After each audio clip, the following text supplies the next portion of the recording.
Welcome back to the Fight Society podcast. I'm your host, Damon Martin.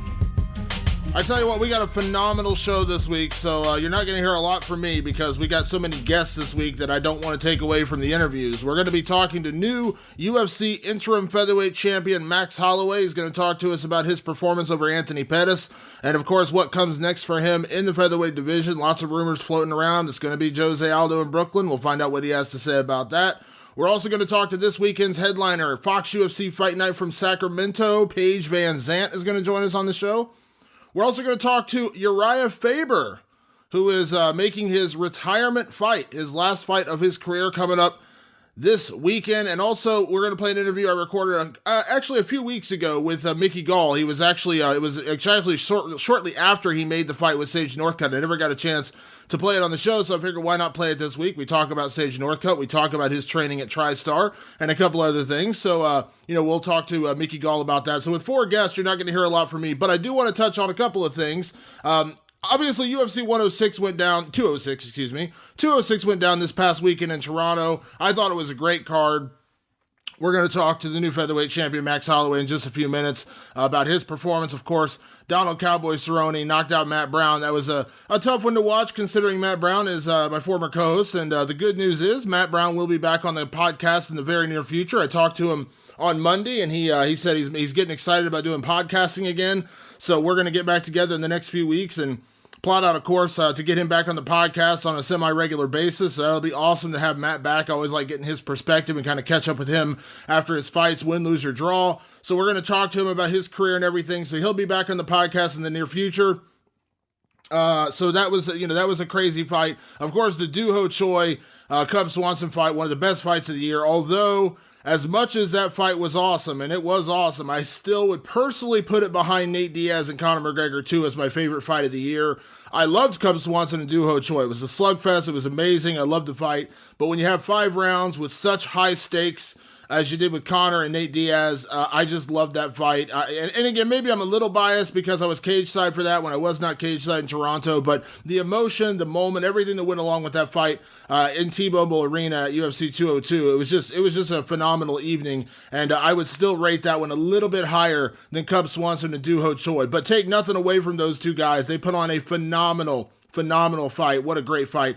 Kelvin Gastelum, man, what can you say about that guy? I mean, wow. Going up to 185, beating Tim Kennedy, a legit top 10 middleweight like that, I mean, that was damn impressive. And I know Kelvin Gastelum is rumored right now for March to fight Vitor Belfort. I know it's not completely a done deal, but it's very, very close to being a done deal. I would imagine we'll hear the official announcement on that in the coming days, but it looks like that fight's going to happen down in Brazil, Vitor Belfort and Kelvin Gastelum, and I'm glad that Kelvin is sticking around at middleweight. You know, he's 3-0 as a middleweight. He beat Uriah Hall as a middleweight. He went out and beat Nate Marquardt as a middleweight, and now he beat Tim Kennedy as a middleweight. I mean, listen, I understand Kelvin feels a little undersized at middleweight, and I understand standing next to guys like, let's say, a Luke Rockhold, or maybe a Jacare Souza, or even a Yoel Romero, he's going to feel a little undersized. But that speed advantage that he has, his boxing, and the fact that he's not killing his body to make weight seems to work out pretty damn well for him. So I wish he would stay at middleweight for a little bit longer and just continue to test the waters there. I mean, look what happened to Donald Cowboy Cerrone. I mean, this is a guy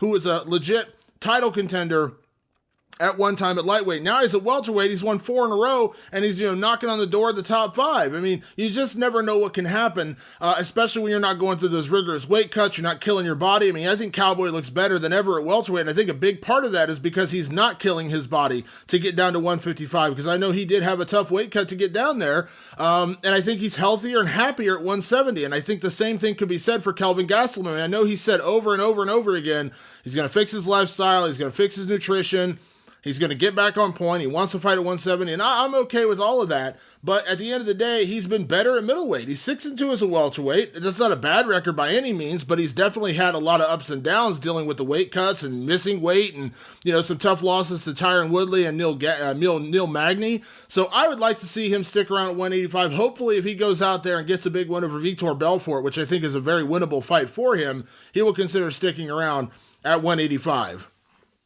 Real quick before we get to our first interview of the day with Max Holloway, I also want to touch on some big news that came out earlier today, which is the UFC will introduce the women's featherweight title at UFC 208 in Brooklyn on February 11th.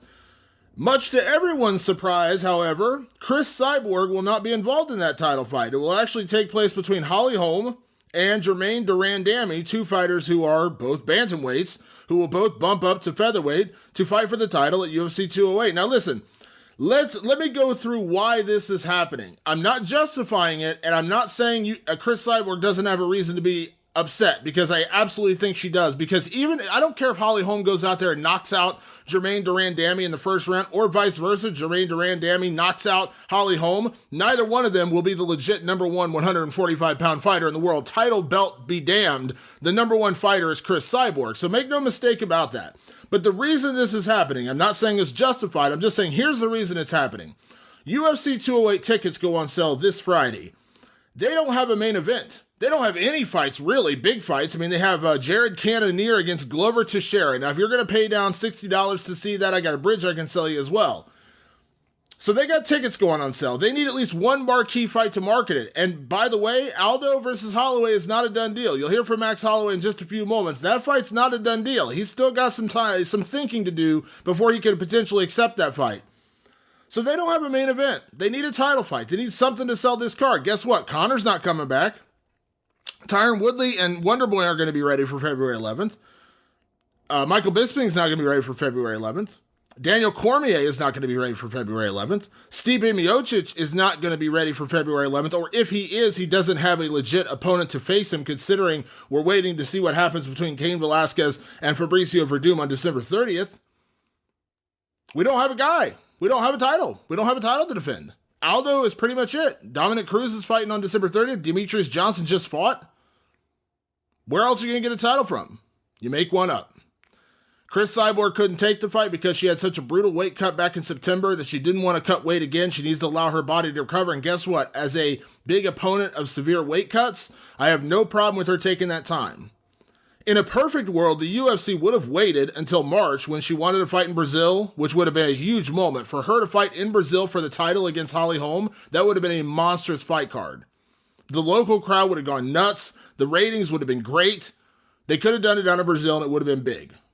But I understand they need a main event for the February card. It's just unfortunate timing that this is all playing out the way it does. I don't like it. I don't think it's good. And the reason being is you've got a fighter in Holly Holm coming off 2 straight losses, now going into a title fight at 145 pounds. Now, I wasn't a big fan of her fighting Chris Cyborg at 145 pounds, but at least then you had Chris Cyborg as the prohibited favorite. In this fight, as much as I like Jermaine Durandamy, and she's a fun fighter, she's going to be the underdog. So you could potentially have Holly Holm become a 2-division champion, the first women's champion in history, in UFC history, to become a 2-division champion, with her going 1-2 in her last 3 fights. Now that's not what you want in a champion. I like Holly Holm very much, but that's a tough sell, especially when you have the number one 145-pound fighter in the world on your roster. Chris Cyborg is on the roster. The winner of this fight is going to eventually fight Chris Cyborg. And no offense to either one of them, I would favor Chris Cyborg to win that fight. Maybe it's bigger. Maybe this is just going to get more attention. Maybe Chris Cyborg winning the belt as opposed to, just competing for the inaugural title will mean more. I don't know. But I don't like it because you have her. You do have the number one fighter in the world in this weight class, and you're not putting her in the title fight because you can't delay it 2 months because you need a main event. Now, I understand the need for a main event, but the UFC kind of shot themselves in the foot a little bit by announcing all these events early in 2017 without having the fighters available to fill them. They already canceled, it's basically canceled, UFC 208 in Anaheim. They moved it to August, but it's canceled. It's not happening January, whatever it was, 21st. Then they have February 11th, and they still don't have fighters to fill that. That's the problem. They filled up UFC 205 in November, stacked it, completely stacked it. But now the aftermath of that and the aftermath of stacking the December 30th card with Ronda Rousey's return and also 2 title fights is you don't have anyone for the beginning of the year. So they're kind of making things up as they go. Now listen, I can't blame them for that. They got to sell pay-per-views. They got to put on shows. They can't just stop promoting shows for 2 months while everyone gets healthy. But unfortunately, this is one of those situations where they're really stuck between a rock and a hard place, and no one is going to completely celebrate the new champion knowing that Chris Cyborg is out there. She's not injured. She's not on suspension. She's just not healthy enough to cut weight after we forced her, not we as in me, I mean as in the UFC, forced her to cut down to 140 pounds on 2 occasions for no apparent reason. None. Especially now. It looks really bad now that you made her cut to 140 pounds, considering you are opening a 145-pound division. If this was the plan, or if this was going to happen, and maybe it is happening out of necessity now and it wasn't the plan back in September, but if this is the plan, then you just made her cut down to 140 pounds unnecessarily on 2 occasions. Now, we can sit here and argue all day about Chris Cyborg at one time, thought maybe she could make it to 135. She's not making it to 135, and she's not making it to 140 again. And the way I always relate this is, ask Dominic Cruz to cut down to 130. Ask Conor McGregor to cut down to 140. Ask Tyron Woodley to cut back to 165, which I'm not mistaken, he wrestled at like 163 in Missouri. Ask him to cut another 5 pounds. Not going to happen. Ask Daniel Cormier to cut down to 200 without killing himself, or without looking depleted and on his deathbed. Not going to happen. That's my point. You wouldn't ask other champions to do it, but we ask it of Chris Cyborg, and it's not fair. She should be able to fight at 145. The UFC is now seeing a value in introducing a 145-pound title, but yet we had to have her fight at 140 pounds, and now because of that, she's not healthy enough to compete for the inaugural title when they need her in February. So in reality, the UFC shot themselves in the foot on this one. No better way to say it. No better way to say it. All right. With that said, let's get to our first guest. He is the new UFC interim featherweight champion, Max Holloway. We're going to talk to him about his fight with Anthony Pettis, what comes next with Jose Aldo, celebration in Hawaii, all these good things. So let's talk right now to the champ, Max Holloway. There he is. The champ is here. Summer, man. How's everything, man? Congratulations on a phenomenal performance, man, and congrats on becoming champion. No, thank you, man. Hard work, dedication, brother. You already know I've been talking to you forever. I know. How has it sunk in yet? I mean, obviously you've been working for this for a long time. You had that goal, but I mean, at the end of the day, it's still, got to feel a little surreal. I mean, having that gold belt wrapped around your waist, hearing, Bruce Buffer chant "and new." I mean, has it all sunk in yet? It comes and goes, It's funny, actually, this is the first question I'm asked, because last night I went to dinner with one of my friends, and he was the one that actually got me into fighting. My friend Josh Keanu, when we was 10th grade, he's the one that actually got me into fighting, and he was telling me, man, it just fucking, we was talking to each other, and he was like, man, it's just hitting me, it comes and goes, it just hits us. Holy shit, I'm a fucking UFC fucking champion, I've been talking about this since I was 17 and a half years old, bro. That we was talking to each other, and then it goes away, It's like, man, this ain't done yet. I know I still have unfinished business, so it sinks in, I take it in, but, at the end of the day, when I get my next fight, I'm going to be 0-0 again, I'm here to break records, I'm here to set records, I'm here to make history, I'm here to, like what everybody said, man.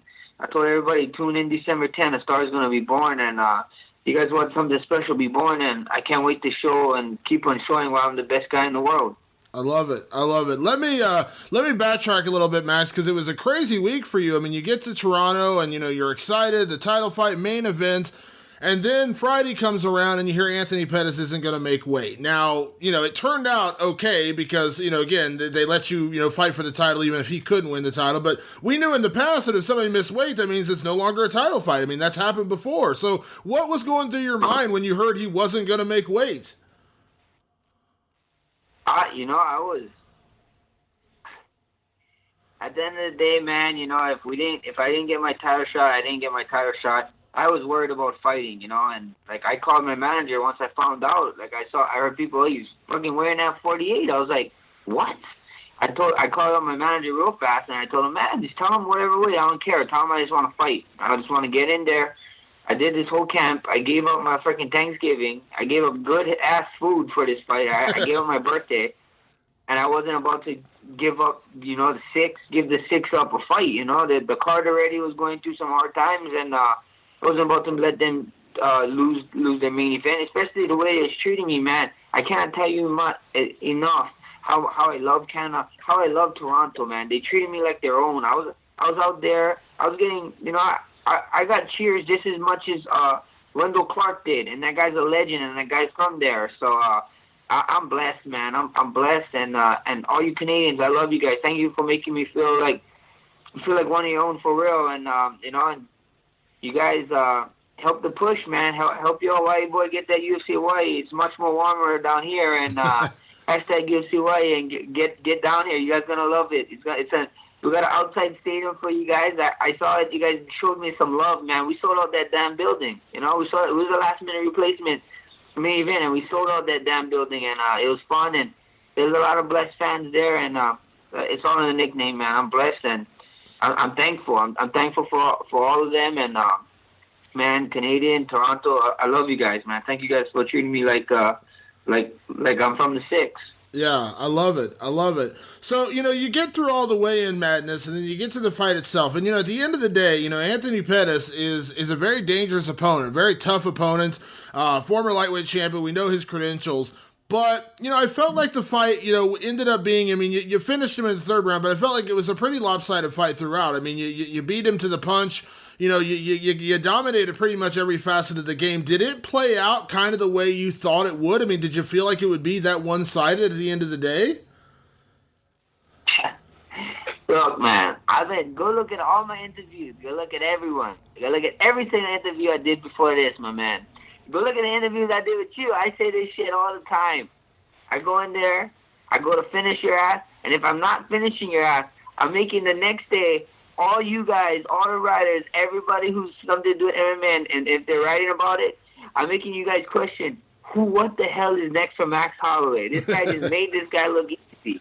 And that's what I want to do. I want to make this guy look easy. I don't like getting fighter on nights. That means that guy is my equal. That means we had an exciting fight.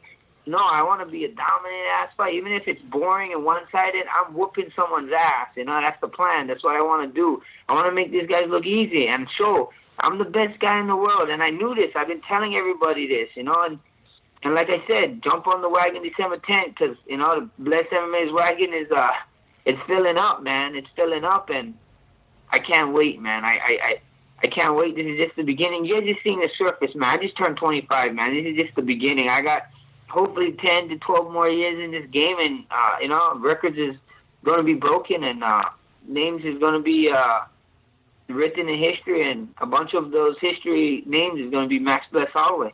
I love it. I'm curious, Max, of all the things, that went well for you in this fight, to go out there and finish Anthony Pettis. That is a big deal. I don't know, I know you said it afterwards, and I know I've said it a couple of times, but I just want to make sure people understand this. Like, this is a guy who, A, hasn't really lost that much in his career, but B, he went to a decision with Eddie Alvarez, who's a very dangerous guy. He went to a decision with Edson Barboza, who's a nasty knockout striker. He went to a decision with Rafael dos Anjos over 5 rounds, who is obviously a former champion, one of the best in the world. To go out there and finish him the way you did, I don't know, you tell me, it feels like that's a pretty big feather in your cap. Yeah, man, like I said, man, that's huge, Hey, shout out to Pettis, man, he's a man, he's a tough competitor, and, but at the end of the day, like I said, people always say, I never fought a guy like them, they never fought a guy like me. Of course, there's no motherfucker named Max Holloway. There's only one man named Max Bless Holloway, and that's me. He's 145. He's 145 contender at the time. Now he's 145 champ. And if anybody wanted, they can come get it. Everybody think, like this division, or 155 is a harder division, this and that, and blah blah blah.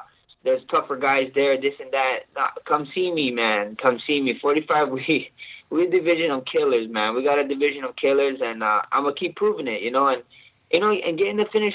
I told you guys, I can finish anyone, We just gotta go in there, and I gotta execute, I went in there. I wasn't chasing the finish, My team always makes sure, Max, don't chase the finish. Every time you chase something, it runs away from you. That's come. I'm not chasing no one in this fight game. I'm not chasing fights. I'm not chasing belts.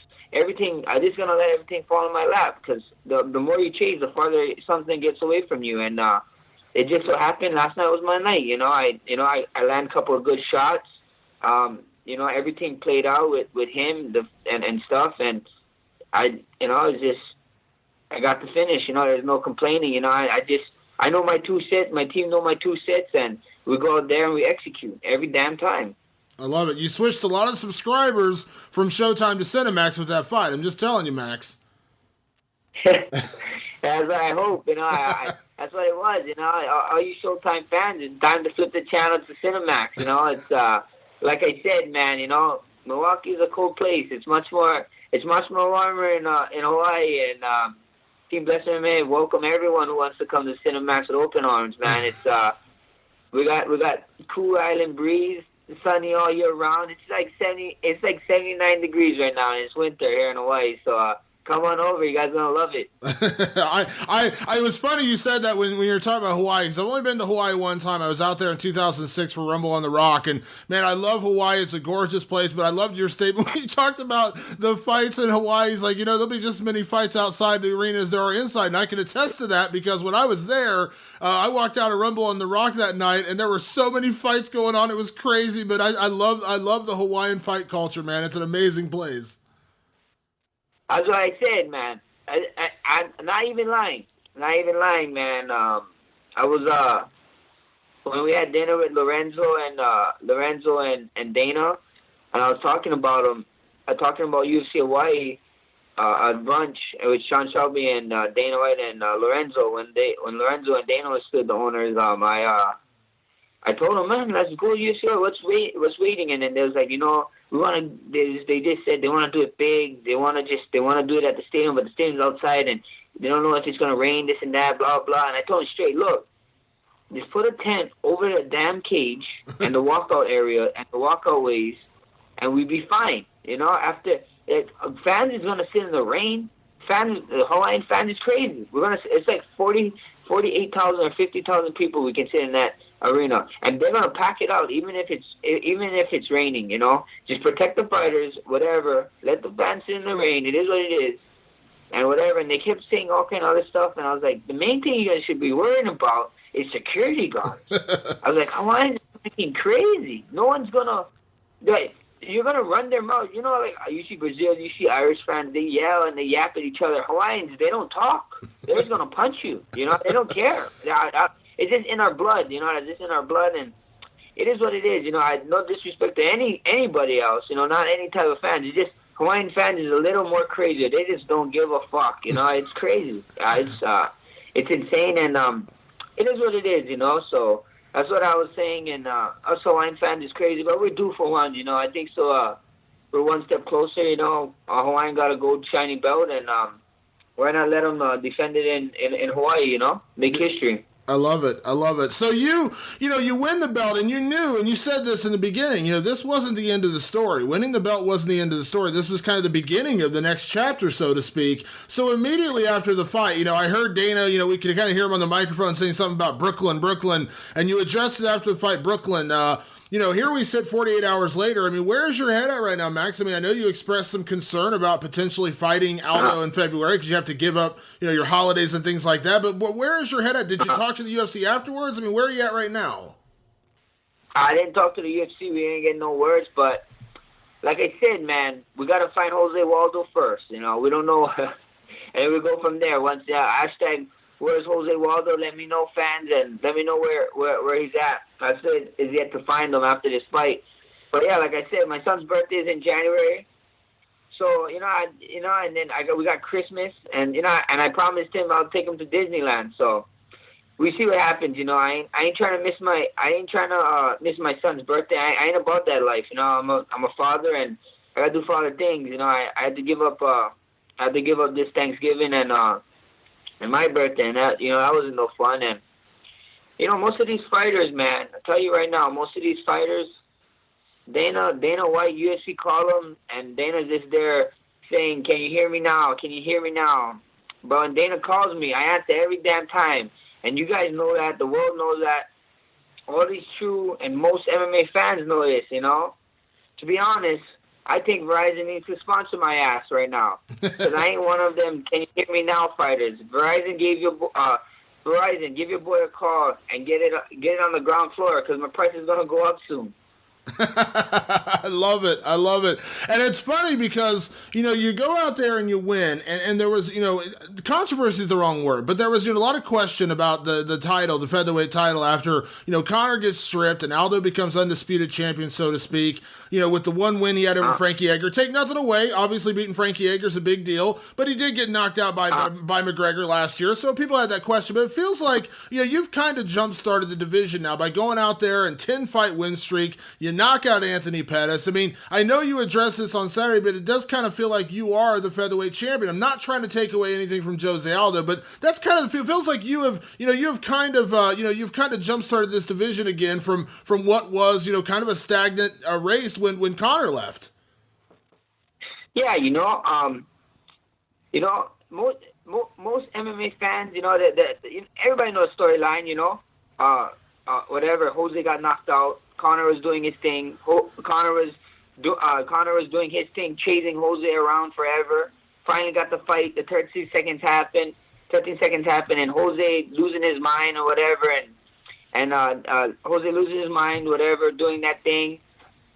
Gets the fight with Frankie, which I thought I should have had the fight at 200 with him, and they gave it to Frankie though, and he wins, and then he starts chasing Conor around, and then because Conor doing all this stuff, and then he can't get Conor, and then he says he's going to retire and he wants to play soccer. Then he comes out of and then he says, this is his words now, and then Jose says he don't want to fight the best anymore. He just wants money. And then he unretires, and then he gets the belt, and then now he wants to fight at 55. His head is all over the place. Like I said, UFC needs to send his ass to a Cleveland clinic. I've been going to a Cleveland clinic. They've been checking my brain. His brain needs to be checked. And how Jose Waldo get his undisputed belt is like you said. He was gifted it. As a hand-me-down. Stuff like that is what we call hand-me-downs where we're from. And I'm not knocking him. Yeah, whatever. He did fight a guy in Frankie Edgar, but it is what it is, man. The belt is a hand-me-down. He knows it. And he stood running. Like I said, I got my interim title belt. I don't care. I look at it like I'm a real champ. If I got to defend this interim title belt 10 times before I get Aldo, I ain't gonna chase that motherfucker, and I ain't gonna cry. I'm gonna defend it 10 times. You know why? The difference between me and him is I know I'm the best guy in the world. He keeps questioning. He's trying to hold on to his golden ticket to go and fight Conor or something, or whatever he wants to do. So, I think Waldo isn't the undisputed champ, man. Fans got disputes, Conor got disputes, I got disputes, my mom got disputes, we all got disputes. Brazil had disputes, they deserve better. The old Jose Aldo fought for honor and would be embarrassed by the Jose Waldo that's today. So that's all my take on that stuff. Yeah, well, I think a lot of people do, consider you the real champion because, like I said, champions, you go out there and win a belt. And I don't know that it was Aldo's choice that, the UFC gave him the title, though, the way it, all played out. But at the end of the day, you went out and, fought for your championship and you won it. And I think that says a lot about your character. And you said this before and you've said it again. And it's one of the things I think that makes you who you are is you never complain. You said, you know what, that's fine. I'll go out and win the title. That's cool. I'll do it. And that's what you always did. Yeah, that's the plan, and like I said, I heard Jose was, me and Jose, the fight was offered at 205. He was supposed to fight someone. I heard he was supposed to fight me or Pettis.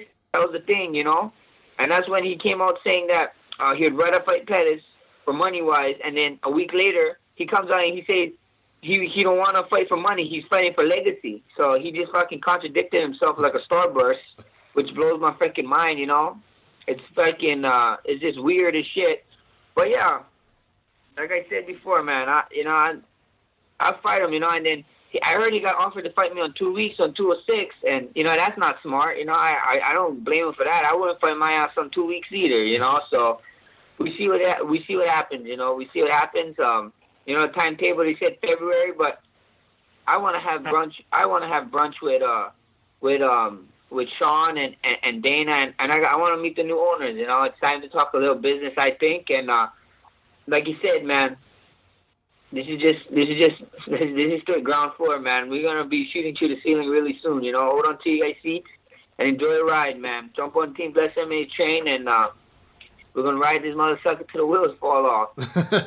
I love it. I love it. Well, it was. I tell you what. Like I said, it was a phenomenal performance, and I think you set the stage. You were already, in a lot of people's minds, the best featherweight out there. And I think you put on a show, and you got a lot of people watching you now, Max. Not only what you're doing in the cage, but what you're saying. I loved it. You had a lot to say last week, and I've known this for years, but it's kind of fun to see a lot of people out there paying attention to it now. Yeah, like I said, man. Damon, I talk to you. You are a fucking man. You my man. You've been talking to me since day one. You've been pushing me out hard, and that's why I love you. That's why I wanted to do this first interview with you. When he texted me and he said, "Oh, Damon wants to get one," and I told him when. He's like Monday. And I told him, okay, I got this. Do you want him to do it before? He's like, yeah, let's do it first. Like, of course I want to do it first. I would have woke up at 6 o'clock in the morning to do this interview with you, bro, because you pushed me out there. We told you this. You probably heard me say this quote to you before. They sleeping on me. That damn slumber. I don't care, that's why. I don't care what they're doing. Ninjas move in silence. We move in the shadows. And when it's time to show and do ninja things, I'm going to do my thing and then go back in the shadows, And people are taking notes now, man. People are taking notes now. They've been sleeping on me. They can't sleep on me no more, man. And here it is, You know the way you talk. You've been talking to me for years, man. And you know how my confidence been. I'm the same guy. I believe in the same things. I hold the same things dear to my heart. Nothing changed, man. It's just now people started to take notice, People started to take notice and it's because of guys like you, Damon, always on my back, always pushing me out and always helping me, And like we said, this sport got the highs of the highs and the lows of the lows. And, it's just one fight. It takes one fight. It takes one moment, People was kind of jumping on from that 10-second moments, And now with this fight, this finish over Pettis, man, people started to take real notice. And I'm thankful for guys like you. Keep pushing my name out, My job is easy, I go out there, I train, I fight, I get to go out there and perform and whatever. You guys is the ones that make me guys, man. I appreciate that, Max. It really does mean a lot to me. Real quick before I get you out of here, I did see the video on Saturday night. The moment you shared with your son, I thought that was awesome. He said something like, "You got a real gold belt now." I thought that was awesome. Yeah, he plays the game, man. He plays the UFC too. Yeah, this kid's 4 years old. He's going to turn 5 in January, and he plays UFC too. How crazy is that? But, yeah, he'd always make the championship fight, and he'd always scream when he win, "I got the gold belt, I got the gold belt." So, kind of sucked he wasn't there in person. But, yeah, the first guy I called, it had to be my son, and I showed him, and he was tripping out. He's like, "You got it? Did you win the real one?" And I was like, "I won the real one right here." He's like, "Oh, you got the gold belt." And then he's like, "What is that on your neck?" And I was like, "It's a gold tie." "Oh, wow, a gold tie. That's cool, too." So I love that little man. Hashtag mini bless, like I always say, man. If you got, kids, you know how it is, man. Kids bring this special joy to your heart that you can't explain it. Only a parent knows. And, I'm glad to have experienced that moment with him. Thank you for reminding me, actually. I kept meaning to repost it because Brian recorded it for me, so I gotta go post that stuff up on my Instagram. That's great. Well, Max, again, man, congratulations on a phenomenal weekend. Congratulations on a phenomenal win. From now on, I said Max. I know it was a mistake. I'm just gonna call you Champ from now on. So thank you for always taking the time, man. Enjoy. Hopefully, you get to enjoy the holidays a little bit, man. I think you've earned it. I think you've absolutely earned the holidays for yourself. So, and like I said, man, I cannot wait for the next one. I know when it happens, it's gonna be special, but I cannot wait for the next one. Thank you, brother. Thank you for all your help and all your articles, man. It really means a lot and pushing me out there. You're the man, brother. You have a great one, and you have safe holidays. All right, absolutely, Max. Talk to you soon, buddy. Talk to you soon, buddy. Later. Bye-bye. A big thank you, of course, always to Max Holloway. It's always a pleasure to have him on the show. I appreciate his kind words to me. I've liked Max for a lot of years. I've talked to Max, I think, before, and probably before every single fight he's had in the UFC. I'm pretty sure I interviewed him before his first fight against Dustin Poirier, which is a fight he took on short notice. And so it's awesome to see him come full circle now to where he's the champion. And I like his chances against Jose Aldo, too. I'll throw that out there right now. I like his chances against Jose Aldo. I do.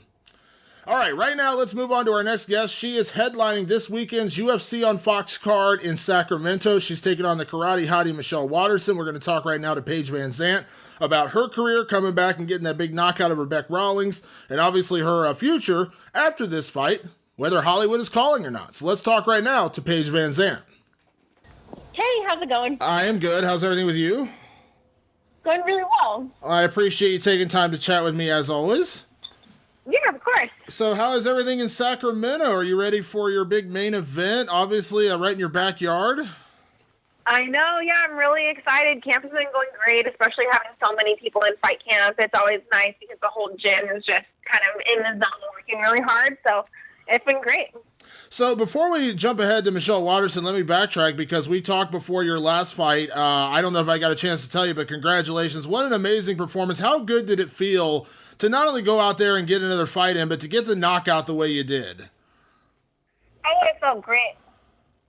Especially coming from Dancing with the Stars and, just feeling that pressure of coming back into the octagon. I really felt I wanted to get a big win, and I went out there and was able to get a really cool knockout. So I was stoked with my performance, really happy with the way things went, and, with no injuries, I was ready to get back in there. I love the kick. The kick was creative. I like that. We don't get to. I love seeing the creativity right there. That was nice. Thank you. Yeah, that's actually. I've been working on that for a while, and I saw things like that in training all the time. I just haven't thrown in fights for whatever reason, and I kind of just went out there and I was like, whatever happens, happens, and kind of let go. So I'm excited to start using a lot more of the tricks that I use in the gym and in fights as well. Yeah. How, with that being said, you come out and you get a big win like that, you get a lot of attention after the fight. Where was your head at after that? I mean, you got this opportunity to main event in Sacramento. I had heard that, maybe you weren't going to fight again this year. So, kind of walk me through the process of getting this fight and getting this opportunity. Yeah, this opportunity was presented to me. It felt like a great thing. I just kind of wanted to be back in the gym and really with my team and train hard. And I was offered the main event spot here in Sacramento, so of course I'm never going to turn that down. So I feel ready. I feel like I've stayed really athletic. I've stayed in shape since my last fight. So whatever opportunities I wanted to work on in between my fights, I just kind of pushed back a little bit further and focused on that.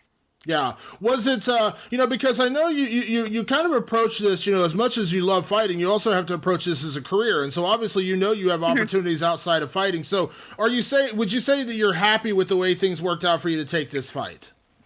Yeah, I'm really happy with the balance that I've struck, and especially the timing for this fight was perfect. I'm always going to have other opportunities present themselves. I'm always going to have other things going on. So it really was perfect timing, and I'm happy with especially fighting right here in Sacramento. Yeah. So main event, first time they're going to be in the new arena. You've been in the main event before. You've been in big fights before. This is nothing new. But how cool is this, to be the first main event in this arena? Considering, you've kind of called Sacramento your home for the last few years. This has got to be a pretty cool thing for you. This is huge. Especially just having so many people come and watch and support me. It's right in my backyard. I'm walking distance from the arena, and it's especially special because I am the first main event on the first fight card in the new arena. So it is a big deal, and I feel really special that I get to be the main event again. Yeah. I'm curious your thoughts on, being the main event on a card where your coach and your good friend Urijah Faber will have the final fight of his career. Kind of a two-part question. What does it, feel like for you to be in that moment? But also, two, kind of give me a sense of what Urijah has meant to you throughout your career. Yeah, it's going to be really weird to fight on the same card as Urijah, especially having this be his last one. And having him be such a mentor and coach to me, it's sad, but it's also the start of a new era. He's fighting for his last card. He's also fighting on a card with 3 up-and-comers, or 3 people he's starting the new generation. Myself, Josh Emmett, and Alex Sandoval are all on this card from Ultimate Fitness and on Team Alpha Male. So it's kind of, he gets to see his new era right in front of him, and we all get to fight on the same card together. So I'm excited, and I'm really hoping he steps up as a head coach position after this last fight, because, he has so much to offer and so much knowledge to offer our team. Yeah. Do you think, obviously there has been transition of coaches to coaches at Team Alpha Male. It has happened. How much would it mean to you if Urijah did kind of step up and take that role? it would mean the world to me to have Urijah step up and be the head coach. You know, he's been the only consistent coach that I've had at Team Alpha Male. We've kind of had a few coaches jump around here and there. But just to have him be a part of bringing me up, you know, he's contributed a lot to my entire fight career. So to have him all of a sudden step up to be a head coach would mean the world. And even then, you know, just watching his career, he's been so successful, and it's just an amazing way for him to end it. Yeah, absolutely. I think I have a suggestion for you, Paige. I think, you know, because when he retires, I think I've said for a long time, I think no one really should be able to use California Love as a walkout song anymore. But I think if you ever headline another Sacramento card sometime down the road, a year or two down the road, I think you have to walk out to that song as like a tribute to Urijah. I feel like it would only be right if you did that.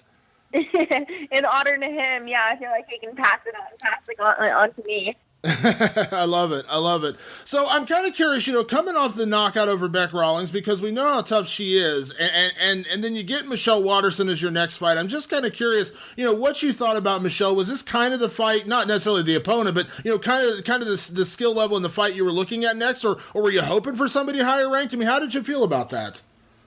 No, you know, Michelle Waterson, I do think she's underranked. She was the Invicta Atomweight champion. I think people forget about that. She was a champion in a very successful division for Invicta. So, you know, I do think she's the most talented person I fought, and I think she's the most athletic person I ever fought. So it's going to be a big test to me. And I'm going to fight this fight completely different than I approached the fight with Bec, because they're very, very different fighters. But I am really excited about this fight.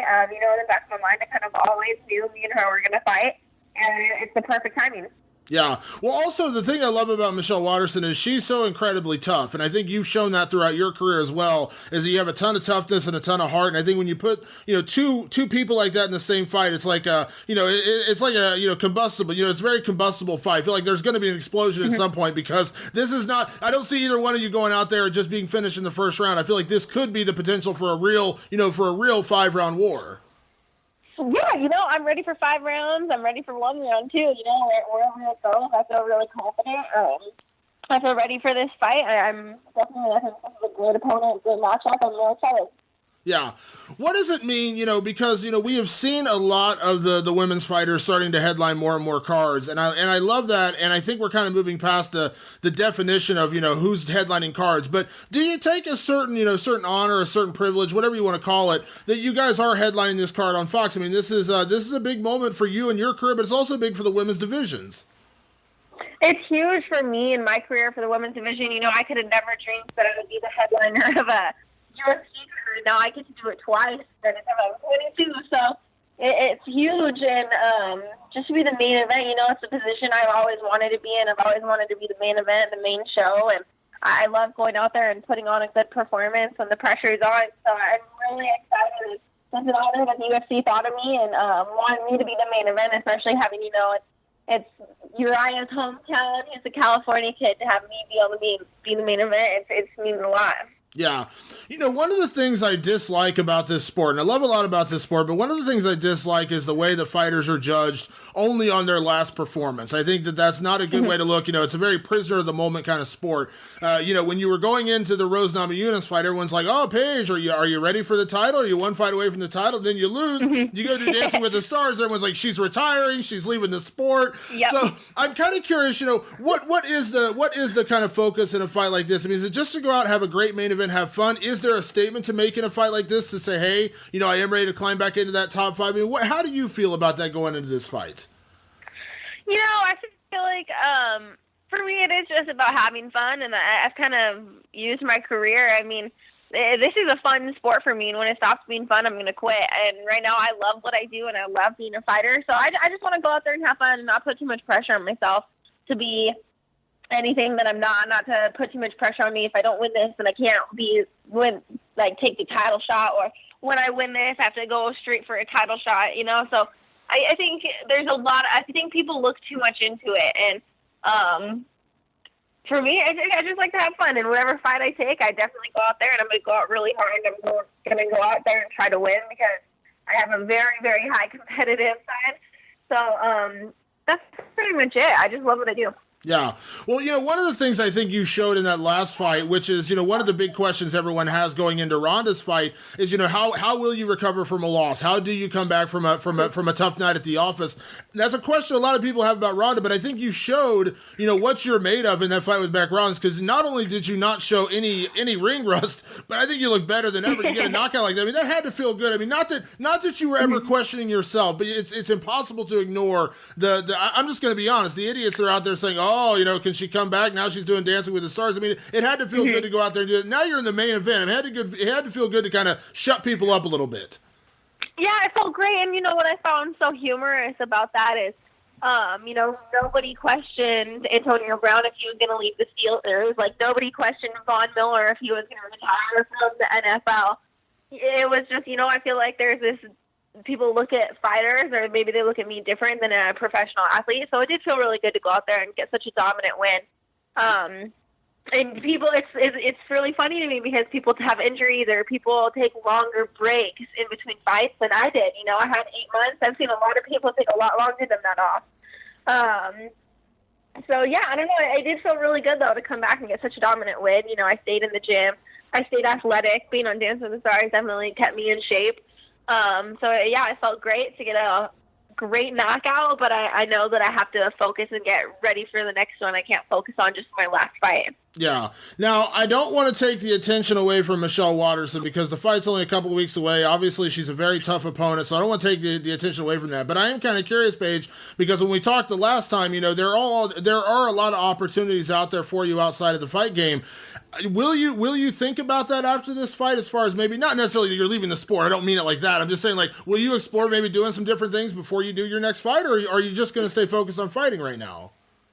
Well, I mean, I'm exploring things right now. I'm working on writing a book. I'm working on all sorts of things. I'm really excited because I've actually been working on this book my entire fight career, so it's something that I want to get out pretty soon. And then, I take opportunities as they come, and if they fit with my schedule, I do them. And if they don't fit with my schedule, then I pass. And luckily, I have a great team behind me, and they kind of advise me on what they think my next step should be. And of course, I have my own opinions. I had to turn down a movie deal so I could take that fight with Beck. And, I do want to be successful in a lot of other areas. I know that if all of a sudden I get injured in the gym or I get injured in a fight and I can't fight anymore, I need to have my career and have my brand built up outside of the cage. So I just want to make sure that no matter what happens, that I'll be successful wherever my career goes. Yeah. So can you tell me a little bit about this book, as much as you're able to let loose on what the details are on that? Like, what are you writing? Yeah, it's just a memoir. I think obviously people saw me a little bit about my past and my story, and I haven't really told it all. And I feel like it's something that I wouldn't be able to say out loud. So a book is the perfect way because it's my words, but I don't have to say them out loud. So I'm really excited. It's just my story about how I became a fighter and what path I had to take to get here.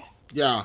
I know a lot of fighters don't like to hear the words role model, but I am kind of curious because you're such a young person, and you came out on Dancing with the Stars and you spoke very honestly about, some of the things you went through in your past and, kind of where you got to this point. Do you mind, kind of like a two-part thing here, role model inspiration? I mean, is it weird to you to have that, or are you excited that you do inspire people, that you are maybe a role model to young women out there, or just people in general? I love that people will look up to me and be inspired. It's an honor to me, but of course, I'm just trying to be the best me that I can be, and if I can inspire people along the way, then I feel like my career is meant for a purpose. And I am open, I'm open and Christian, and I do feel like I never planned on being a fighter, and I never aspired to be a professional fighter. God kind of put me here, and I'm here for a reason, and hopefully I inspire people, and I can just be the best role model that I can be in this position. And obviously I'm here for a reason, and I do think that is to inspire other people. Yeah. Real quick, I'm going to throw this out at you. I told your manager about this. I don't know if he ever mentioned it to you, but you talk about, you did Dancing with the Stars. You're writing a book. Mm-hmm. I know you've done modeling in the past, but I know acting is something you're interested in. Now, I'm going to throw this out at you, and I am absolutely setting you up for this, but I'm telling you right now, my idea, okay? because you've done acting, and you talked about doing the kickboxer movie. My idea, I think at some point you should get involved with one of these big Marvel TV shows, one of the ones on Netflix, or because I think it's a perfect combination of like acting and action. I think you'd be perfect for that. I would love that. That would be huge to be a Marvel character, be a superhero role, somebody that's badass.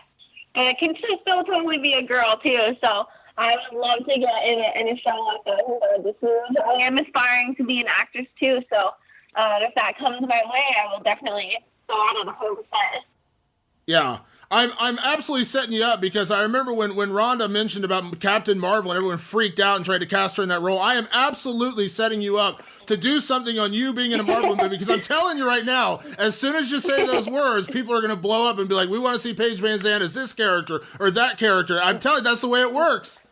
Yeah, well, I'm saying it. I want to be a Marvel character. I want to be a superhero. I love it. Well, Paige, before I let you go, my last question is this. This is such a big moment for you, and I know fighting is an individual sport, but how big is December for Team Alpha Male? With yourself headlining in Sacramento, Uriah's your retirement fight. You got Cody fighting for the title at the end of the month against Dominic Cruz. I mean, how big would it be for all these victories to come out? How big would it be for your team and just for you personally as a fan of your team to see everybody come out and get wins in these fights? December is probably the biggest fight run Team Alpha has ever seen. With all these fights coming up, me being the main event, Uriah Faber's retirement fight. We have two new up and comers who've been with the team for a long time, but they finally got their shot in the UFC fighting this December, and then of course Cody taking that belt back to Sacramento. It's a huge month for us, and I'm excited to see a lot of victories. Absolutely. Well, Paige, I appreciate the time as always. Look forward to seeing you in a Marvel TV show in the near future, and I look forward to seeing you back in action on December 17th in Sacramento. Thank you as always for the time. I appreciate it. Yeah, thank you so much. All right, talk to you soon. Thanks. Bye-bye. This weekend's UFC card also brings a very kind of happy and somber moment at the same time, because Urijah Faber will fight for the last time. He will do it in front of his hometown crowd against Brad Pickett in his retirement fight.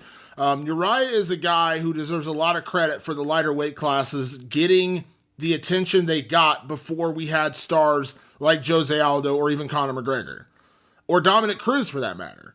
When the WEC was first purchased by Zuffa and put on Versus and given kind of a platform, Urijah Faber was the star. Make no mistake about it. Urijah Faber was the star and he was the draw.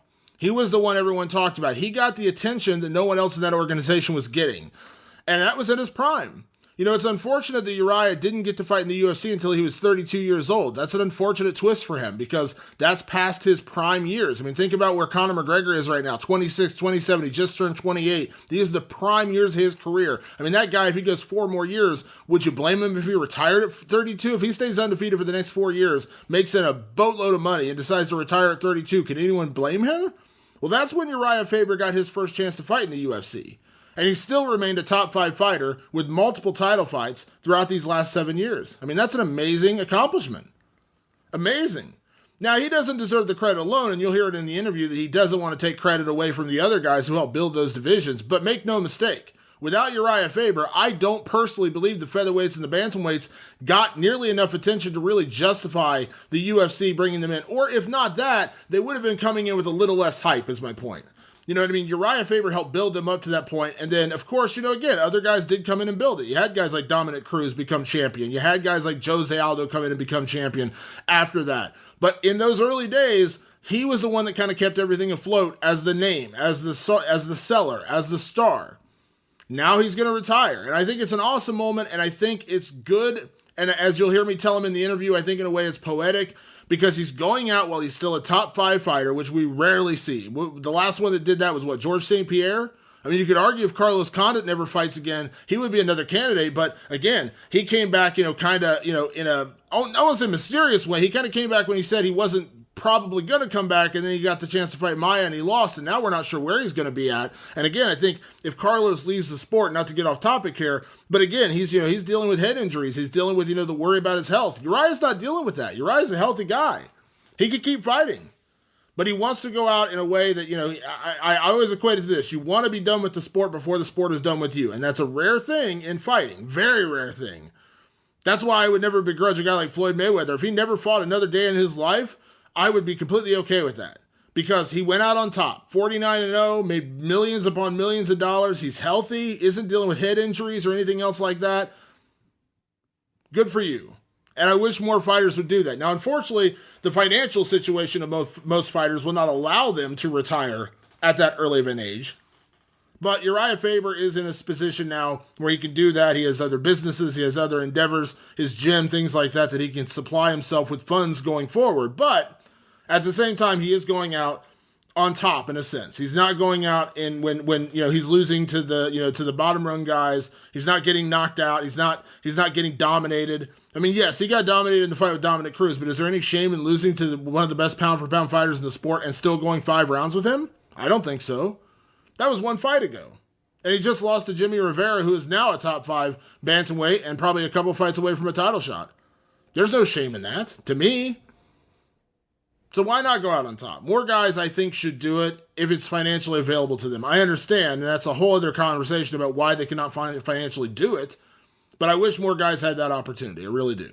So let's go ahead and talk to the California kid, Urijah Faber, about his retirement, about his matchup with Brad Pickett, and a little TV show pitch. I tried to get in there a little bit. You'll hear where I try to get myself a little TV edge here. I've actually, I'll talk about it more after the interview, but you'll see what I'm talking about. Try to get myself a little in here as well. So let's talk right now to the California kid, Urijah Faber. Man, how's everything? Been good. Just grinding, getting ready to scrap. This gym going, getting the rest of the guys going. Busy per usual. Yeah. Well, you're opening a new gym, right? You're getting a new Ultimate Fitness location.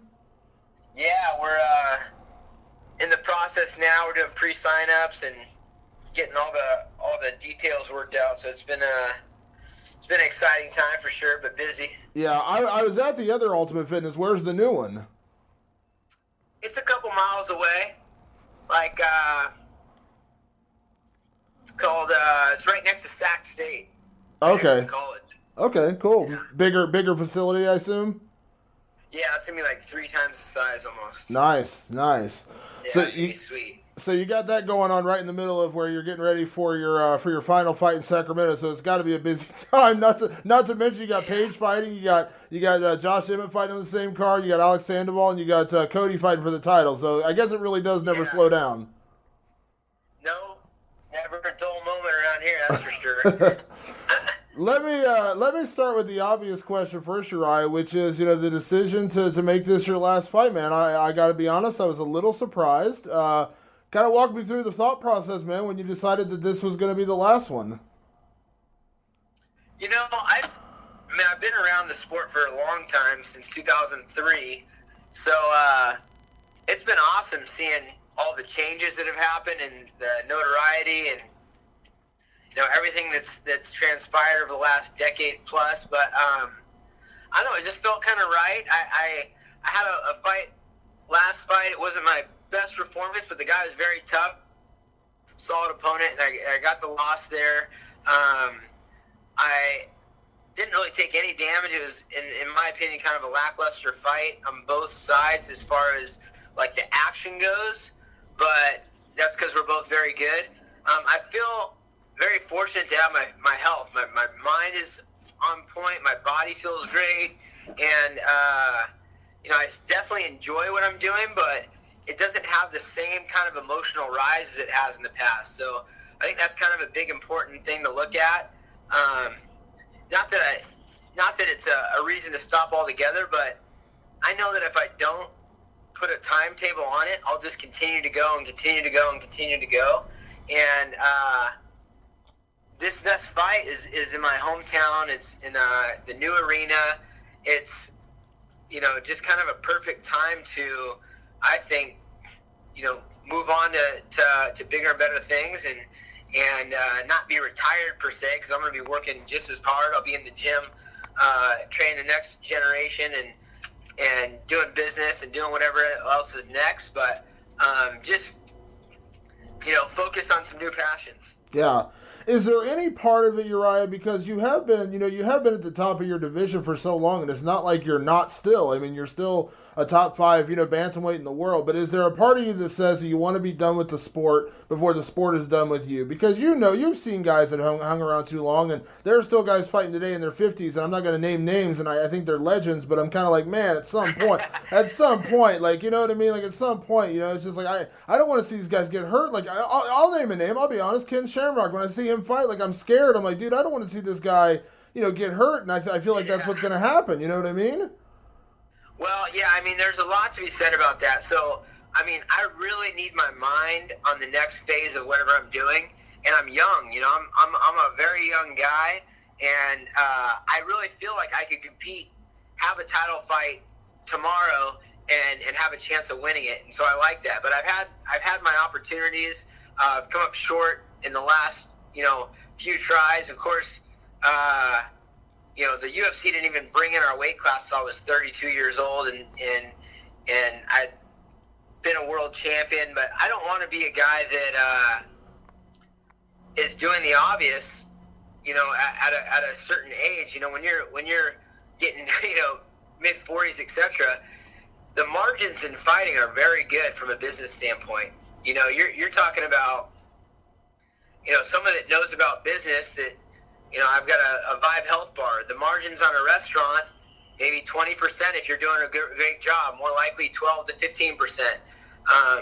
Just everything. It's a good way to look at it when you say, look, here are my options for making a living, and I'm so comfortable competing and fighting that it's not a big deal. I mean, I could do it for another 10 years, no problem, and be competitive for another 10 years and maybe get another title shot if the cards plays in the right way and everything else. But I do have a lot of other things that I'm working on, and I feel like, this sport is not something that you do half-ass or that you don't devote all your time to, and I think I'm ready to devote some time to other things. Yeah.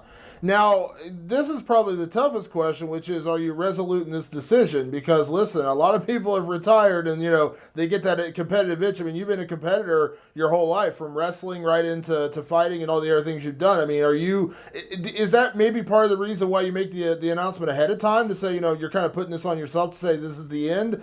Because, listen, I like when Miesha Tate retired, my first thought was she retired after a bad moment in the octagon. You wonder, is that emotion of the moment, prisoner of the moment kind of thing? How was it for you? I mean, is that part of the reason why you did this, to say I'm making this decision now, that way I have to stick to it, or do you have the back of your mind to say, yeah, I'm gonna have that itch to fight again, but I have to tell myself not to? Like, how do you feel about that? Well, you never say never, obviously. I mean, I know how competitive I am. I'm going with the future champ Cody Garbrandt. In the gym, I'm going with all these young up and comers, and I know I'm there and I have an edge, and I'm competitive and can do it. So it's not something that I would ever fully rule out as coming out and doing some. I'm just saying I'm not emotional rise out of the experience that I used to. I still enjoy it, but it's just a different thing. And for me, that's just kind of a sign that it's time to focus on some other things and really put my all into some other things. And will that mean that I'm going to get challenged or pissed off or decide that I need to do it one more time? I mean, who knows? But the plan right now is no, I'm done. Yeah. Could it have worked out any more poetically, though, for your last fight to take place in Sacramento, in the new arena? I mean, you are the guy. To this day, you're the guy in Sacramento. You are Sacramento when it comes to MMA. When people think about Sacramento and they think about mixed martial arts, they think about Urijah Faber. So it kind of feels poetic after headlining cards there in the WEC and the UFC, and now here you go, your last fight is going to be in Sacramento. It almost feels like this was kind of like a poetic moment to bring it to the end. Oh, 100%. I mean, I feel so fortunate. I texted Dana this not too long ago. I feel so fortunate to have had the journey that I've had, and so being able to finish it like this is is just awesome for me, you know, and having so many other things that I can add, you know, to my credentials of what I've done. It's not just me as a fighter. It's been, you know, helping build a team and help mentor guys and help guide other people's careers. That's a big part of it. So being able to do it in the new arena in my hometown and going out where I feel like my skill is as high as it's ever been and still healthy and strong means a lot. I want to go out there and perform, have an amazing performance, and go out on a high note. Yeah, I talked to Paige VanZant a couple of days ago. I told her, I said, after you retire, I think that fighters should no longer be allowed to walk out to California Love, by the way. But I said at some point, if Paige ever headlines another card in Sacramento, like a year or two down the road, I figured it would only be poetic if she was the one fighter maybe that was allowed to walk out to that song. So it has to be someone from Alpha Male. It can't be anybody else. If anyone else ever walks out to California Love, you have to give them their permission, is all I'm saying. Well, that sounds fine and dandy. Unfortunately, I don't own the song or have any say in what the UFC does, but that sounds good to me. Now, I'm curious, Urijah, because, you know, you're still going to be busy. You have businesses. You're going to be at Ultimate Fitness. You got the new gym going on. So you're still going to be a very busy guy. But I am kind of curious because one other conversation I had with Paige was, her headlining the card that you're fighting on, the last card, and how much you've meant to her career. And she mentioned to me that she's hoping that when you are retired, that you will be, the new head coach at Alpha Male. Now, I know, obviously, Justin Buchholz has been doing a phenomenal job. Danny Castillo, the guys there. But I'm just kind of curious, like, is that something you have in the works? Is that something you have planned, that now that you maybe have a little bit more time, that you will, take on that coaching role? Our coaching staff, and I just spoke with Cody about this today also, we have such a deep resource a group of resources on our team. It's like, whether I'm someone that's in the gym daily and helping to motivate or doing, in a coaching role or whatever, I don't think I've ever stepped away from being a team leader, and I'm definitely not going to step away and be gone from the scene. But Justin's doing an amazing job. Danny's doing an amazing job. Lance, Fabio, Holdsworth, Dustin. What I would like to do is continue to build a staff even bigger and better as I can focus more time on it. And I see myself probably working with some of the individuals a little bit more that are needing me specifically. But I like the way we have it now. Our coaching staff is amazing, and I just want to add to that a little bit on top of being kind of a team manager slash building the next generation, finding new recruits. I'm going to be looking for the top talent all across the globe to come be a part of this team, hopefully build the heavyweights and the light heavyweights and the 85s and the 70s and really make our team a staple. So I'm definitely going to be helping guide this team, but I'm pretty proud of the staff that we put together, and Buckle's doing a great job, and everyone else is doing a great job. So I still am a coach for a lot of the guys on top of being their teammate, someone that helps motivate. But I'm not sure what that role is going to look like exactly, but I'll be here. Yeah, you're not an egotistical guy. You're right. You've never been that way. You've never sat here and touted yourself as the best of this, or said I'm this, or I deserve that. You've never been that guy. But I am just kind of curious, when you look at your career, when it's all said and done, and you look at the legacy you leave behind, I mean, in so many ways, you were a WEC featherweight champion at a time when the division probably should have been in the UFC ahead of time. You mentioned, obviously, 32 when you got to the UFC, because that's when they introduced the division. But let's be honest, part of the reason they introduced the lighter weight classes was because of you. You kind of brought star power to those divisions before there were Conor McGregors and before there were Jose Aldos. I mean, does that mean something to you that of all the legacy you have, that you may have played one of the biggest parts in this sport, even having featherweight and bantamweight divisions represented in the UFC, flyweights for that matter? I mean, you were really the first superstar of that division that really brought eyeballs to the lighter weight classes. Yeah, I mean, that's really cool to look at just because, I mean, our sport is so new, so there's opportunity to be one of the first and one of the influencers and everything else. And I know that I've had my role, but so have guys like BJ Penn and Jens Pulver and, Pat Miletich and, guys that have made this a profession before it was really a profession. I mean, so I definitely have my part, but it's not just because of me. It's because of the team and what was happening at the times and everything else that goes along the way. But I read an article about me being one of the influencers for the lightweight classes and having a pivotal role. And I mean, that means a lot. But I really think the next few years I'm going to have a bigger influence, building a group of champions and continuing to give back and do bigger and better things. So I'm just excited. I mean, people keep saying like retirement, this and retirement. I will not be retired. I'm going to be working harder than ever, man. It's hard to focus on all the things that I'm focusing on and also prepare yourself for a fist fight battle, like basically a simulation of death battle is kind of the way I approach it. And so I'm excited about what the next phase is. I mean, you look at a guy like Rob Dyrdek. Rob Dyrdek was a high-level, X Games skateboarder, whatever he was doing, but he really made an impact after his career, and there's a lot of guys that are like that. And so, I kind of envision something like that for myself.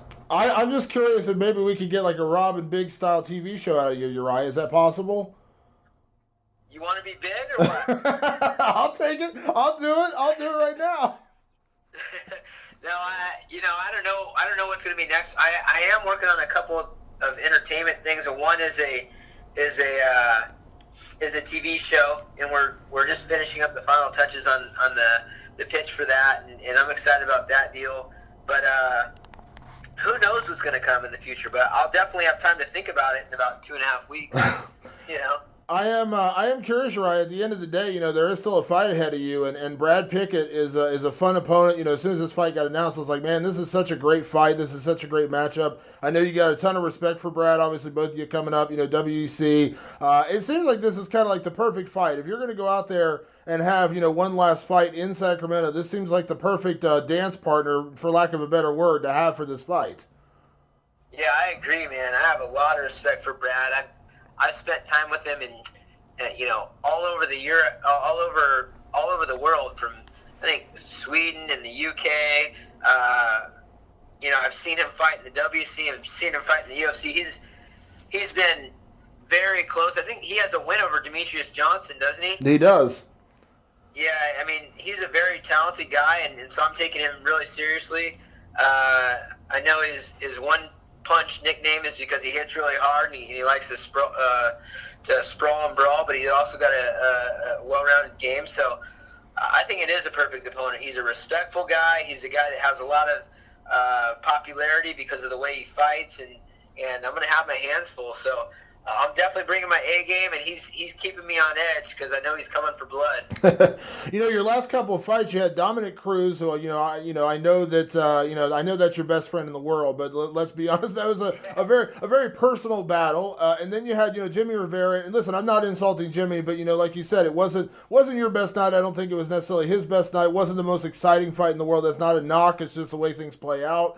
But I am kind of curious. It feels like with Brad Pickett, I feel like there's no way this is not going to be an exciting fight. And again, this is exactly what you want for this Sacramento card on Fox, for this kind of a fight. It feels like this is literally the perfect guy to go out there and really put on a show with. Yeah, 100%. And I actually, I've communicated with Brad throughout the years. He's a good dude, man. For those who know him, he's a really good dude. And he actually sent me a text after I announced that it was going to be my last fight, and he just said, "Hey, man, I'm honored to be the last opponent." And he's looking, he's got a motivation like he hasn't before because he wants to put on an amazing show, which means beat me up. So I don't know how I feel about that necessarily, but I just said mutual respect, and I can't wait to throw down as well. And I know it's going to be a barn burner. It's going to be exciting, and that's all you can ask for in a fight. Yeah, you go out to win every fight. There's no doubt about that. Every fight that you've ever had in your career, you go out there to win. Obviously, that's kind of a dumb thing to even suggest. But I am kind of curious. how important is it to get a win in this one in terms of, beyond the fact that it's the retirement or the last fight necessarily, but, it is in Sacramento. It is in your backyard. It isn't a big moment for you. I mean, listen, no one, you're going to have your friends and family, and Paige is headlining. You got 2 more teammates fighting on the undercard. So, I'm sure everyone's going to be kind of looking to you. So I'm just kind of curious, how important is it to go out and get a big win here? I mean, it's very important. I mean, every fight I've ever been in has been with that mentality, but I just feel like there's going to be a lot more emotion involved in this one. Not that that's going to be a secret weapon or a hindrance or anything. It's just the way it's going to be. So I'm excited for that for sure. Honestly, this is and whether people look at this or not, this is the first time I've ever lost 2 fights in a row. And it was against a very tough guy in Jimmy Rivera, under-celebrated guy that's got a great skill set, and I knew that before the fight. I knew it was going to be a tough fight, and I was looking for those openings, but it didn't happen. And then I had the fight with Cruz, the fight prior where I got rocked in the second. And so, I mean, 2 losses in a row is not something that I've ever experienced before, and I'm not looking to make that 3. That's for damn sure. I love it. Well, Urijah, I tell you what, buddy, man, I'm looking forward to seeing you out in Sacramento. This is such a cool moment for you. I know with Paige headlining, and then you got Cody coming up at the end of the month, 2 more teammates on the undercard. Like I said, man, it's never going to slow down for you at all. Oh man, it's getting more and more intense. With the business stuff, with the gym, with the team. I mean, everything's growing, and I look forward to being an ambassador for our sport. After the fight game, as I have been during the fight game. So, who knows what the opportunities will be, but I'm looking forward to seizing them. Yeah, look forward to it. Well, Urijah, buddy, I always appreciate the time, man. Obviously, safe training the rest of the way. Have a good walk to the arena, because it's going to be like a 5-minute walk for you to get there. And yeah, I might have to ride my bike. and let me know if you need that Robin Big show. Let me know. I'm on board. I'm more than happy to step in there for you. All right. What's your stats right now? How tall? How heavy? I'm about 6'3", 260. Okay. Let's get you about 20 more pounds and we'll talk. I love it. Urijah, I appreciate the time, buddy. Have a good one. All right. Talk to you soon. I had to try. Robin Big, one of my favorite all-time shows. I've actually met Big Black a couple of times. Super, super nice guy. He actually follows me on Twitter. I've talked to him a few times. I met him backstage at a Strikeforce show a couple years ago. And, listen, I'm not as big as Big Black. I'm not that big of a dude. I'm a big dude, but I'm not that big. But Urijah Faber is a smaller guy compared to me. First time I met Urijah, I was like, wow, he's a small guy. He is. He's a featherweight. He's a bantamweight. He's a littler guy. So it would be pretty much size-wise what Rob Dyrdek and Big are. So I'm just saying, if they want to put a show together, I'm in. That's all I'm saying. All right. Our final interview is going to be with the man who beat CM Punk back in September. He's been on the show many times before. I've interviewed him numerous times. Mickey Gall. Just again, I mentioned at the top of the show, but I'll mention it again now. This interview with Mickey was recorded right after the fight with Sage Northcutt was made. I never had a chance to play it on the show, so I figured, hey, why not play it now? We still talk about the Sage Northcutt fight, of course. We talk about CM Punk. We talk about everything going into this matchup. So let's talk right now to Mickey Gall. Mickey, what's going on, buddy? How are you? I'm good, bro. What's going on? I appreciate you taking time to chat with me as always. Of course, man. You know. So now, are you in Canada? I hear. Yes, I am. I'm sitting in the TriStar dorm right now. Oh, very nice. So how are things going up there? It's awesome. I love it, man. I love TriStar. I love the team. I love Faraz. It's awesome. How did that whole thing come about? Like, how did you end up hooking up with those guys? I was friends with JoJo. I met Joanne before at the summit, and then out in Cleveland we were in the same locker room. And I was talking with Faraz, and I hit it off with him. He mentioned he invited me up, and so I was just waiting to take advantage of that. That was at Cleveland at the last fight. So I just found a weekend that worked out, or a week that worked out, and this is it. So we're up here now. And I'm going to be back. I love it here. I'm going back Saturday, but I'm coming back for sure. I love it here. Yeah. So obviously you got your fight in December. We'll talk about that in a second. Do you think you'll spend some more time up there before the fight with Super Sage? Yeah, I do. Definitely. So let me ask you this, Mickey, before we talk about anything else. I'm sure you know. I know Sage spent a little bit of time up at TriStar. I mean, how was that conversation with Faraz? Like, I assume it was cool with him. I assume Sage isn't training there anymore, from what I've heard. No, he's not here anymore. Actually, from what I saw, he's up at Rufus Sport right now. So I think that's an interesting progression, and you know, in this little thing. But yeah, it's cool. Everyone's been very helpful, but also respectful.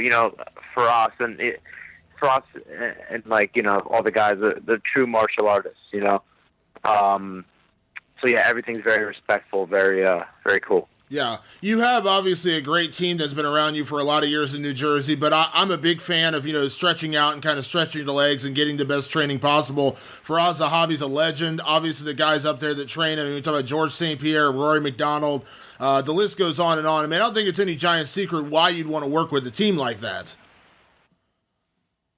Yeah, no, yeah, obviously. Yeah, yeah, man, it's cool. I would, like I was saying before, like I very much recognize Faraz, Rory, DSP as like true martial artists. Those are guys that I've studied for like years. So when the opportunity came about of being able to work with them, I jumped at it. Yeah, absolutely. So let's talk about the big news, man. We haven't had a chance to talk since the announcement came out. December, you get to fight with Sage Northcutt. Didn't happen in New York, which is I know what you wanted. Obviously, that would have been in your backyard, but ultimately you got the fight you wanted. Were you happy with the way things played out? Hell yeah, yeah. This is the fight I want. This is the fight I asked for. I think it's a wonderful matchup for me, and he's got a nice little name to him, and big names make nice trophies, so I want to keep collecting trophies. Yeah, in a weird way, am I wrong in thinking that this may even be a bigger spotlight for you because UFC 205? That's going to be an insane card. Obviously, it's going to be an insane entire from start to finish, but the downside of that is you do get lost in the shuffle a little bit. I mean, obviously, you'd obviously be out there shining, but, you got Conor. You got, you obviously have three title fights. You got Misha. Oh, yeah. Frank. I mean, in this card, you get a little bit more of a spotlight. You know what I mean? 100%. No, I totally agree. Yeah, if I was on 205, there's so much there. I think that 205 card is the best card in history. Best card ever. I hope everyone stays healthy and can all make it there. But that's the best card ever at 205. That card's amazing. Yeah. So yeah, being on a later one on Fox will definitely give me a little, I guess a little more shine. I'd get probably drowned out on that card. There's so many killers, so many great fighters. Yeah. I'm curious, since this fight, when the rumors first started, coming out about this, Sage has done a couple interviews talking about the potential matchup. I don't think he said much since the matchup got made, but not that you're a trash talker. I'm not sitting here trying to paint you as a trash talker, but obviously you have no problem, going after saying what you want and saying how you feel about an opponent. How would you rate Sage Northcutt's trash talk so far about you or what you've heard from him? All I've heard him say is comment on certain things I've said and be like, oh, that's funny, which is exactly what I'd expect from him. I don't expect him to be able to, really articulate anything too interesting to say. I don't expect him to be able to, say anything good. I don't think he's capable of that. I don't think he's capable I just don't think that's in his nature. I don't think he's capable of that. Yeah. I'm curious. Yeah. I'm curious, Mickey. Because obviously, I talked to you in Cleveland. I was at the last fight, and in the lead up to the fight, for the most part, CM Punk was very respectful. He didn't really say much bad about you. He even, when you said you were going to finish him in the first round, he said things like, that's what I'd expect him to say. I wouldn't expect him not to be confident. All those things, and then at the weigh-ins, he got a little more snipey, and then he kind of got in your face a little bit. Did the whole yelling act and everything. And I know none of that really. You didn't need any of that. But with Sage Northcutt, he's going to be smiling, and I swear, I'm telling you right now, he's going to call you Mr. Gall. I keep joking with you about that. I'm telling you, he's going to call you Mr. Gall that week. But I mean, I don't know. No way. Does it, I mean, how is it when you face a guy like that that's so, I don't know, it's like this almost exuberant amount of happiness that is always coming from this guy? He's smiling. But you see me, I'm always smiling too. But with that said, he signed the paper, I signed the paper. So he doesn't want to take everything from me, so I want to take everything from him. So we're going in there, and I got bad intentions. Yeah. When he's smiling, though, it looks like he just got off a ride at Disneyland. When you're smiling, it looks like you're ready to take someone's soul. A little different smiles there, though, right? Yeah, maybe. He's, I don't know. I like that. So let me ask you style-wise. I mean, obviously Sage has, he came out in his first fight very impressive, very flashy, great performance. But since that time, hasn't quite had that same experience. Early stoppage.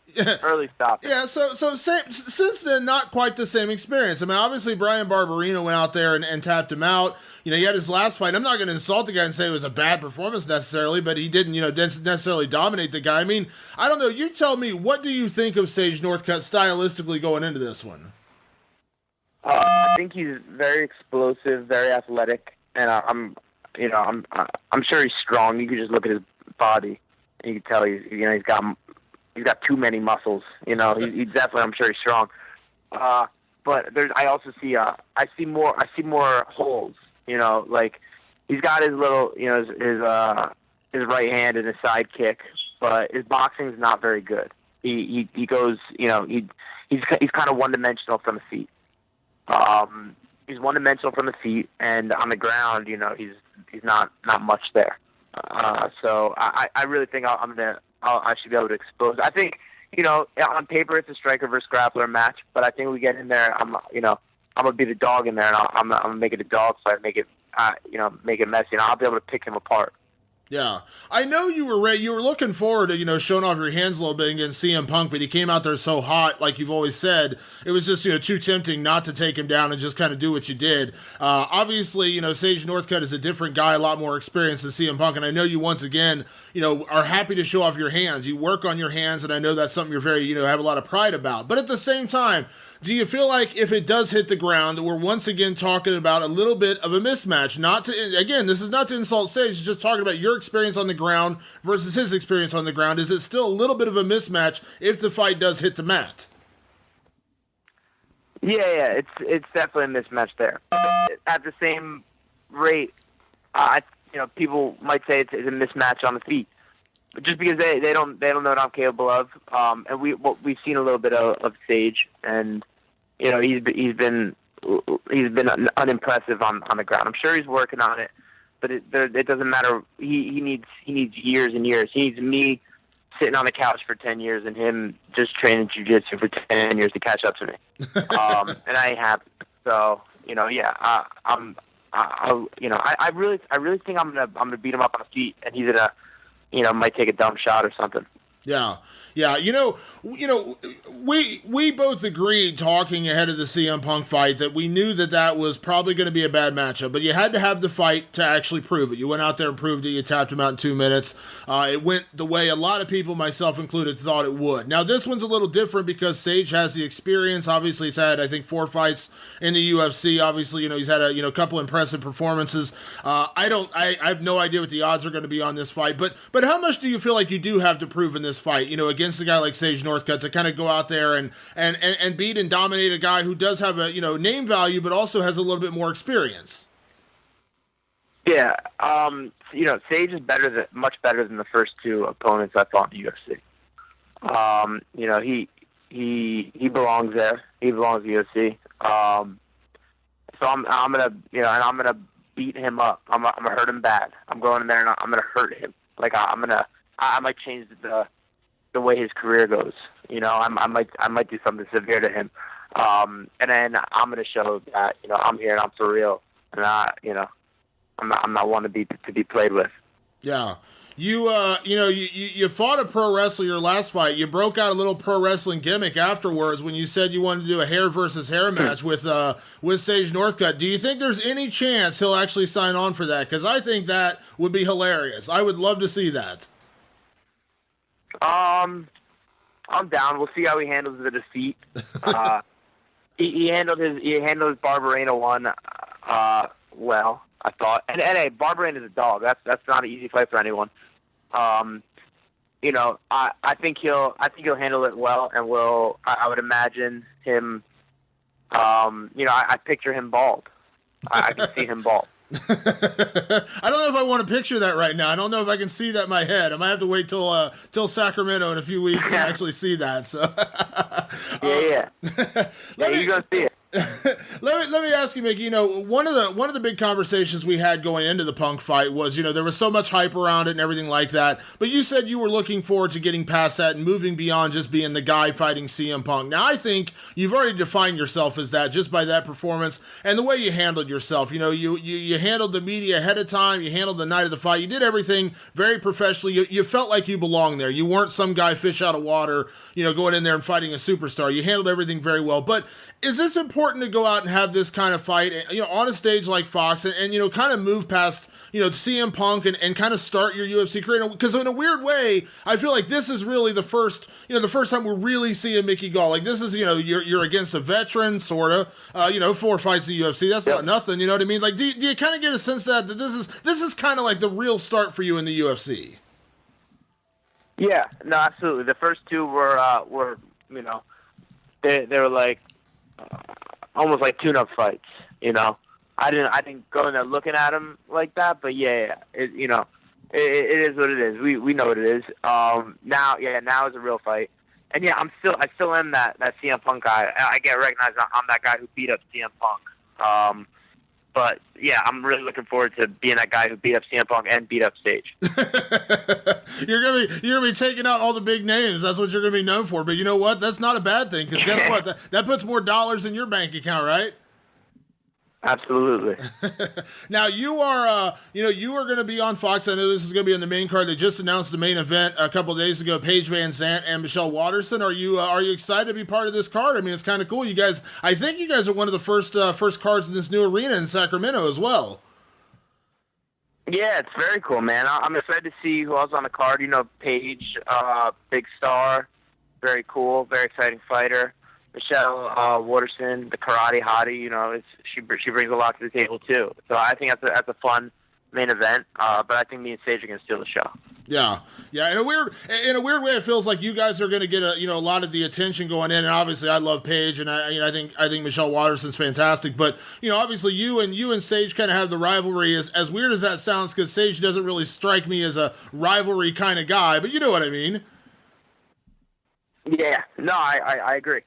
There is a, you know, like I said, man, we're looking for a fight, young guns, and now we're gonna get that opportunity to bang out. Yeah. So you're looking to steal the show a little bit. You're looking to, you know, when it's all said and done, we're gonna be talking about your fight more than any other fight on the card. Definitely.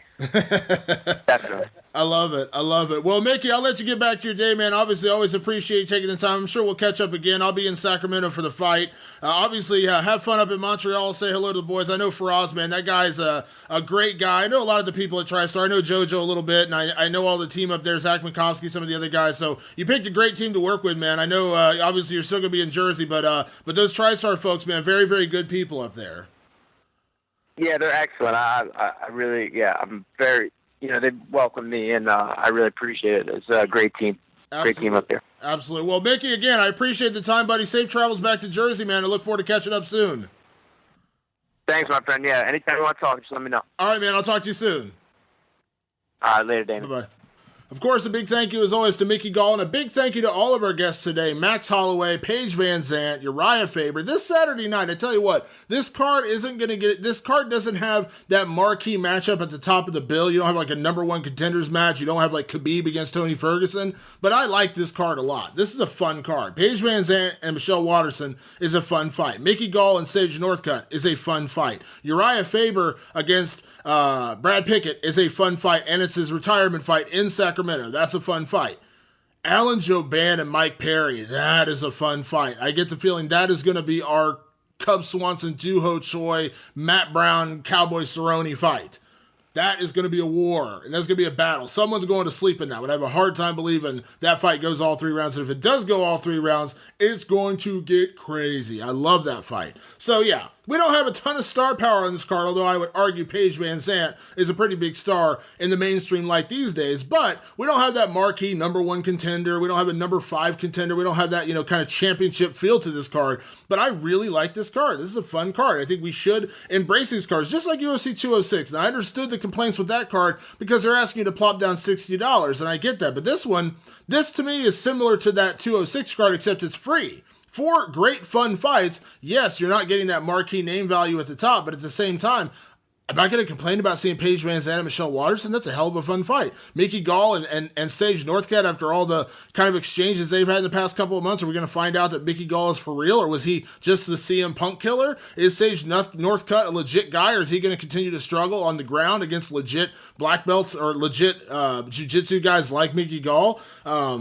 Urijah Faber's last fight. I mean, listen, if you're a fan of the sport, if you're a fan of the sport at all, seeing Urijah Faber for the last time, the atmosphere of him walking out when California Love hits and he walks out and that Sacramento crowd is going nuts. And the one thing I really hope, is that Fox shows the walkout. I hope they show the walkout, because when Urijah Faber walks out in Sacramento to California Love, and I've been there for one of his fights before, that crowd comes unglued.